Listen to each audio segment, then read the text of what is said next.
1945. The war in Europe was collapsing in slow, uneven waves. Cities were surrendering, armies were retreating without orders, and millions of civilians and auxiliary personnel were being swept into captivity alongside uniformed soldiers.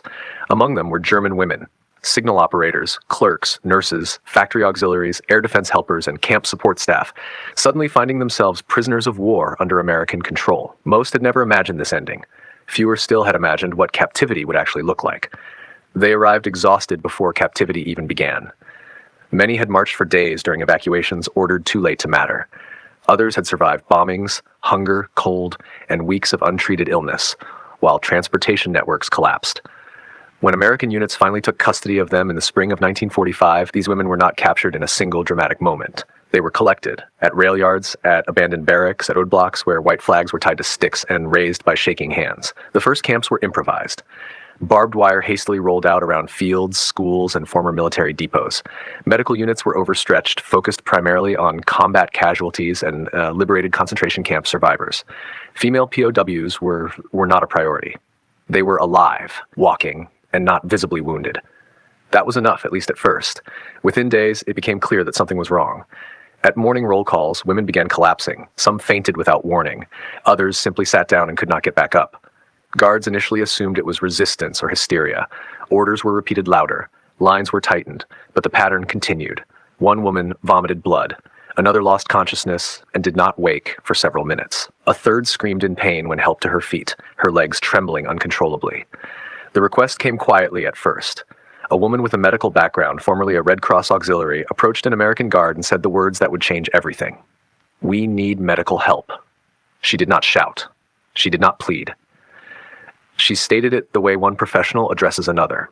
The guard did not immediately respond. He had no training for this situation. His orders were clear: secure prisoners, maintain discipline, await further instructions. Medical care for enemy prisoners was handled elsewhere, if at all. But the next collapse happened 10 feet away. An American corporal knelt beside the woman on the ground. Her pulse was rapid and weak. Her skin was cold despite the mild spring air. She smelled of sickness, not sweat. He called for a medic. The medic arrived annoyed, then confused, then alarmed. These women were not malingering. They were malnourished, dehydrated, infected, and in many cases suffering from untreated conditions going back months or even years. Tuberculosis, severe anemia, dysentery, infected wounds hidden beneath layers of worn clothing, menstrual complications exacerbated by starvation and stress, psychological shock manifesting physically. The medic reported upward. The report was initially questioned, then corroborated, then repeated across multiple camps. By late April 1945, American officers were facing an uncomfortable reality. They were responsible for the health of enemy women whose condition threatened to turn captivity into a humanitarian disaster. And that responsibility was not optional. Under the Geneva Convention, prisoners of war were entitled to medical care equivalent to that of the detaining power's own troops. On paper, this was clear. In practice, it was messy, under-resourced, and deeply inconvenient at the very moment American units were stretched thin and eager to go home. Still, orders were orders. Field hospitals were instructed to accept female POWs. Temporary infirmaries were established inside camps. American nurses, many of them women who had treated casualties at Normandy, Anzio, and Bastogne, found themselves now facing German women who spoke little English and expected nothing but contempt. What they encountered instead was silence. The German women did not cry. They did not protest. They watched everything closely, as if waiting for the cruelty they had been taught to expect. Some flinched when spoken to. Others refused food at first, suspecting poison or manipulation. A few attempted to stand and return to the camp lines even after being told to lie down, convinced that rest would be punished later. It took time for the message to sink in. They were being treated. Medical examinations revealed just how close to collapse many of them had been. One camp physician recorded that over a third of the women examined showed signs of severe nutritional deficiency. Several were suffering from advanced infections that would have been fatal within weeks without intervention. A handful were already beyond help. American doctors made decisions that would have been unthinkable just months earlier. Enemy prisoners were evacuated to proper hospitals. Penicillin, still limited and precious, was administered to German women. Blood transfusions were authorized. Surgical procedures were performed not because these prisoners were valuable, but because they were human. This did not go unnoticed by the guards. Many had arrived at these camps angry. They had lost friends in the Ardennes, in the Hurtgen Forest, in Italy. They had seen the aftermath of camps liberated from Nazi control. They expected to hate the people behind the wire. Instead, they found themselves carrying stretchers, fetching water, standing watch outside infirmary tents where German women lay unconscious and fragile. One guard later wrote that the moment he stopped seeing the women as the enemy was the moment he realized how young some of them were. 16, 17, 19.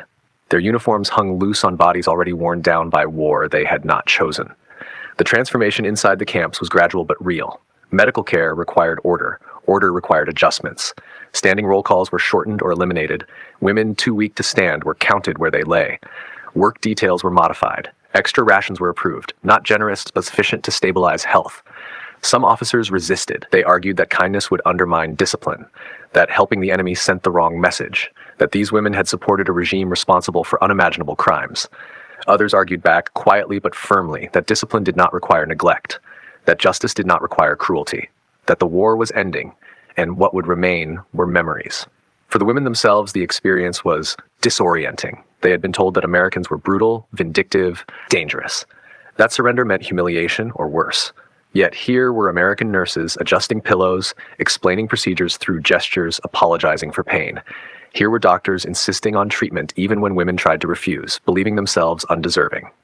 One woman, a former communications clerk from Hamburg, reportedly asked through a translator why she was being treated. The nurse answered simply, "Because you're sick." That answer stayed with her for the rest of her life. Not all outcomes were positive. Some women died despite care. Others carried long-term damage that no treatment could fully reverse. Trauma did not disappear because compassion appeared. Many returned home to shattered cities, broken families, and silence. But the moment mattered. It mattered because it challenged assumptions on both sides. It mattered because it demonstrated that even in the final, bitter aftermath of total war, choices still existed. Small choices, human choices. For the American soldiers, the experience complicated the victory they had been waiting years to taste. Winning the war did not mean hating forever. It meant deciding what kind of peace would follow. For the German women, the request for medical help and the response it received became one of the few moments in the war that did not feel like loss. It did not erase guilt, responsibility, or history, but it reminded them that they were not beyond care. When the camps eventually closed and the women were repatriated, many carried no documents, no medals, no recognition. But they carried a memory that contradicted everything they had been told. They remembered asking for help and being answered. If you believe these overlooked World War II stories deserve to be remembered, subscribe so they can reach more people. Like the video if it gave you a new perspective, and comment where you're watching from.